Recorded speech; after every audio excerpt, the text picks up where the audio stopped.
belajar apa ya? Kita akan belajar tentang rambu lalu lintas. Ini ada tujuan pembelajaran. Yang pertama, peserta didik dapat menyebutkan jenis-jenis rambu lalu lintas. Ada peringatan, ada larangan, ada perintah. Yang kedua, peserta didik dapat menjelaskan makna atau arti setidaknya 5 rambu lalu lintas yang ditemui di jalan. Yang ketiga, peserta didik dapat mengidentifikasi rambu-rambu yang ditunjukkan dalam sebuah gambar. Nanti akan Ibu tampilkan sebuah gambar. Kalian harus bisa menyebutkan kira-kira itu rambu lalu lintas apa ya. Nah, nanti akan Ibu tunjukkan.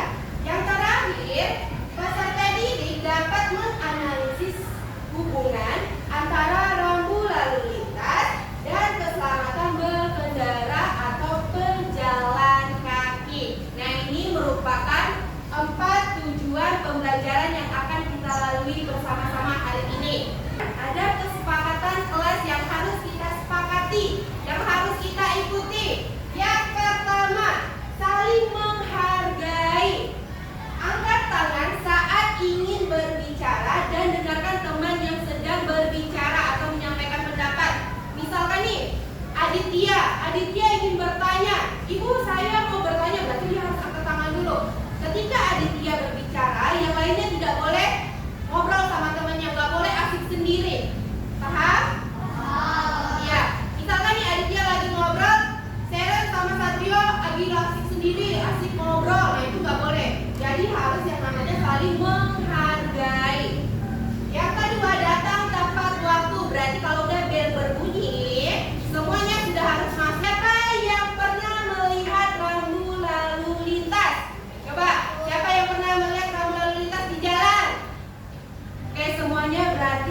ya di jalan manapun pasti ada simbol-simbol lampu lalu lintas seperti ini.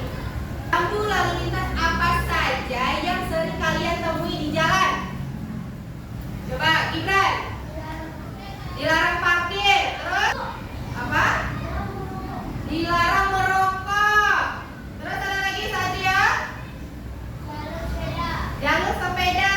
Menurut kalian kenapa lampu lalu lintas itu penting? Ayo, kenapa ya lampu lalu lintas itu penting untuk kita? Satria, boleh?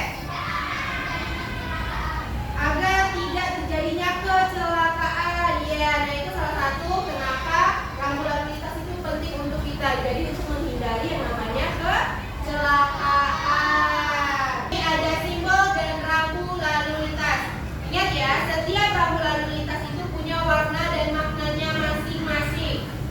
Misalkan di sini warna merah. Kalau warna merah itu artinya tanda larangan atau pembatasan. Jadi kalau kalian melihat simbol yang seperti ini merupakan contoh simbol tanda larangan. Sedangkan kalau warna kuning yang seperti ini itu berarti peringatan. Ya, jadi di sini mengingatkan untuk hati-hati melewati jalur jalan itu, misalnya seperti itu. Yang ketiga ada yang namanya warna biru. Warna biru di sini memiliki arti atau maknanya adalah tanda perintah. Misalkan nih kalian melihat lampu lalu lintas yang warna biru. Nah di sini misalkan ada gambar bis, berarti lampu lalu lintas itu menunjukkan kalau di situ adalah tempat berhentinya sebuah bis. Ya, jadi di sini adalah tanda perintah. Jadi nggak boleh bisnya berhenti sembarangan tempat, nggak boleh. Jadi dia harus mengikuti aturan yang ada di lingkungannya seperti itu. Yang terakhir ada warna hijau. Di sini adalah informasi rute atau arah. Kita biasanya menemukan lampu lalu lintas yang warna hijau ketika kita mau keluar kota. Ya, oke. Terus yang nomor 2 coba pules.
Tepuk semangat.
Ya,